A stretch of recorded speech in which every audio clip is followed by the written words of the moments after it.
In this video, I'm going to tell you about the 3 ways how you can become more present, more grounded in your life. And that's on top of explaining you what does it really mean to be more present and grounded in your life. And also I have something special because I will explain the risk of being not present and not grounded in your life, because there is something special I wanted to share with you. But first, you have to be able to tell the difference between the 2 states. Otherwise, there's no point of following the steps because you don't know if you're either present or not present. Now I'd like to guide you through a simple exercise how you can know for a fact that you are being disconnected, so that you can anchor this in your memory, and the next time you feel this state you can shift using the tools I give you here. If you close your eyes, now imagine a recent situation when you felt a little bit stressed. Maybe someone triggered you, or there was an unpleasant situation at work, or maybe you were in a conversation with a close one that you didn't enjoy. Maybe you felt like you had to defend yourself. I want you to scan your body and look how you feel in your body. What kind of sensations come up? And imagine yourself being in that moment and see in your memory, look back into your memory, what would you normally do in those situations? Would you normally escape into your phone and start scrolling to disconnect from the environment and the situation? Or some people would start eating in this moment to just drown themselves in this. There are other addictions that people use compulsively. Or you're simply going in your head and you're trying to avoid the situation by escaping this from the present moment into your head, into your imagination. So any of those things, I want you to share them in the comments below and tell me how does it feel for you, so that you can anchor this really in your memory. And the next time you will be able to shift into one of the ways that I give you. Being grounded or present, these 2 words mean the same in the context, are related to the sense of safety. Actually, feeling present and grounded is the most natural state that we have. It means that you're calm, that you're connected to your creativity, that part of your brain that has access to it, that you feel in charge of the situation, that you're connected to your body, that's one, to your environment, the immediate location that you're in, and to the people that are around you. This could be pet as well. If it's a natural state for a human being to be present and grounded, why is it so hard to maintain this state? Well, it is because thousands and thousands of years ago, when our physiology evolved into what it is now, we didn't have the amount of stimuli that we have today. The pace of the world was much slower. So even the amount of information we have to absorb in any given moment, the amount of decisions we have to take every single day was significantly smaller. Even when you're on your phone, you are being bombarded with tons of information that your brain has to process. When you're in the traffic, when you're commuting, when you're surrounded with tons of people, when you're at work, and you're required to multitask, which is another unnatural thing. All these things are not compatible with our physiology, meaning that we didn't evolve to live in such fast-paced world. When you are ungrounded, though, you are likely to be up in your head. So not present, meaning you're somewhere else. You're beyond what you can sense in your body, beyond what you can touch or perceive in your immediate environment, and disconnected from people around you or objects or animals. You're somewhat distracted, or maybe a lot distracted.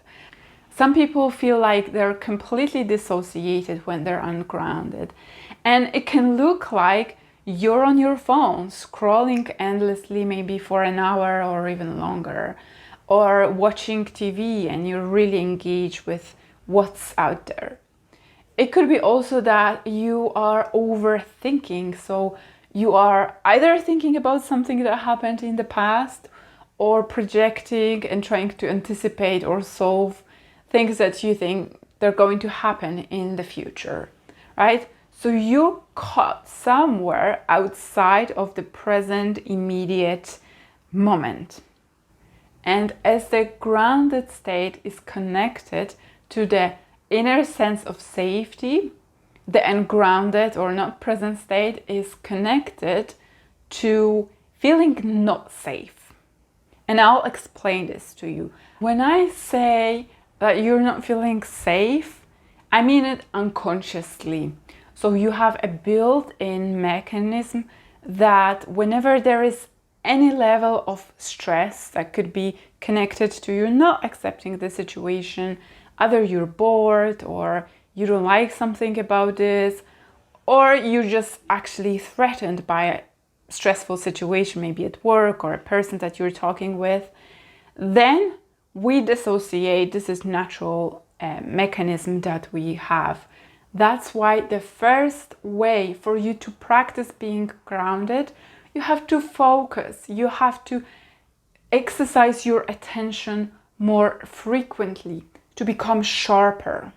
And if you already practice mindfulness or meditation, that's great. That will make you so much more aware and prepared to pick up on those states that we just exercised that you have. The state of disassociation or escaping somewhere in your head and being ungrounded in your body. The second way how you can practice being more present and more grounded is through connecting with your senses. We experience the world and evaluate the information using our 5 senses. So it's natural that we're going to be using them so that you feel more grounded.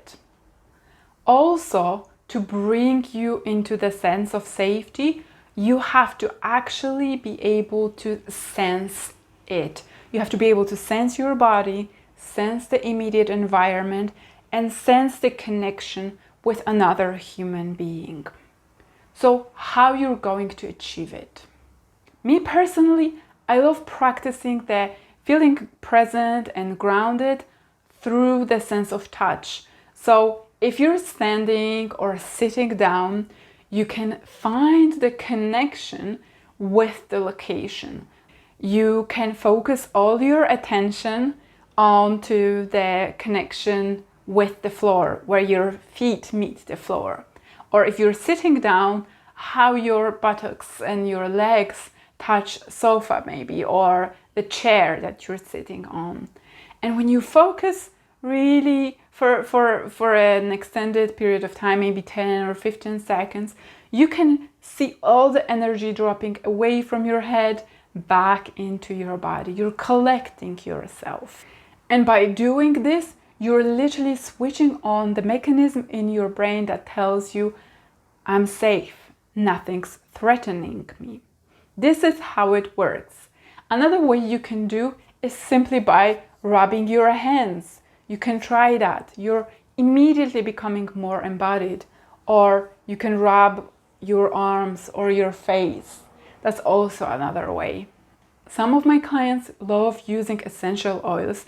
They would have maybe a peppermint oil on their desk, and when they get a little bit stressed or scrambled, they would reach for the essential oils and just immerse themselves into this short spa treatment. When you do this, you're immediately disconnecting the sense of stress. Or if you think that you are a very visual person, you can maybe scan your environment, the room that you're in, look at the objects in the room. But the important caveat to all of these sensual exercises is that you are not judging what you're observing. So important, because if you're looking at the wall and all of a sudden you decide, I hate the color on the wall, I would like to change this furniture I'm looking at, immediately you're going up in your head again. You are stressing inside about something because you don't like it.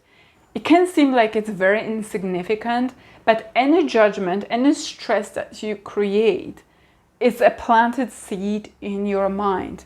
And all of a sudden you're activating a different part of your brain that is judging. And that brings me to the third and the last way, tip, or however you want to call it, how you can practice being more present. And this is practicing neutrality and the lack of judgment.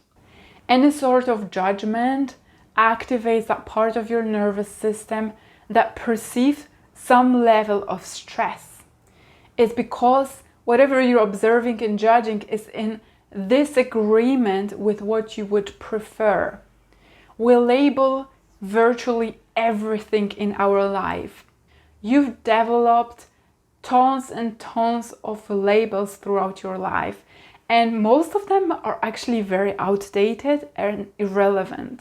Most of them stem from your childhood, so they were passed on from your parents, from your teachers, from the religion that you practice, or anyone, culture that surrounded and influenced your upbringing and development. So you grew up with those labels that you're still using right now, and you're still judging your reality versus those labels. So whenever you catch yourself being a little bit distracted, so ungrounded, not present, withdrawn, I want for you to ask yourself, what am I judging about this situation? What am I perceiving? Because perceptions are subjective. You can always change the meanings. To practice neutrality, you want to actually keep asking yourself, what am I judging about this? And how can I be perceiving the situation a little bit more? Can I create an opening in this old meaning?